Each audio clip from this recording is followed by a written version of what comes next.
കൊടുങ്ങല്ലൂരിൽ care hands ladies ക്ലബിന്റെ നേതൃത്വത്തിൽ ഓണാഘോഷം സംഘടിപ്പിച്ചു. വത്സരാജ് എംഎൽഎക്കൊപ്പമായിരുന്നു ഇത്തവണത്തെ ഓണാഘോഷം. പ്രദേശത്തെ വിധവകൾക്ക് സഹായധനവും ഓണക്കോടിയും വിതരണം ചെയ്തു. Kodungallur care hands ladies club പ്രവർത്തകർ ഓണം ആഘോഷിച്ചത് വത്സരാജ് എംഎൽഎക്കൊപ്പമാണ്.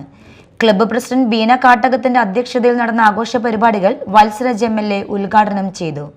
പ്രദേശത്തെ വിധവകൾക്ക് സഹായധനവും ഓണക്കോടിയും ചടങ്ങിൽ വിതരണം ചെയ്തു. തുടർന്ന് ക്ലബ്ബ് പ്രവർത്തകരും നാട്ടുകാരും ചേർന്ന് പാട്ടും നൃത്തവുമായി ഓണാഘോഷം ഗംഭീരമാക്കി. പഞ്ചായത്ത് അംഗങ്ങളായ കെ.എ. ഹൈദ്രോസ്, ഷീലു, സംസ്കാര സാഹിത്യ ജില്ലാ general secretary K. Safeer Alikhan, MES Thrissur ജില്ലാ general secretary KM Abdul Jamal തുടങ്ങിയവർ ചടങ്ങിൽ സംസാരിച്ചു.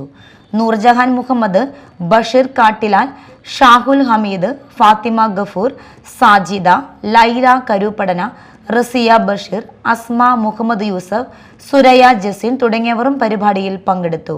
Media time Kodungallur.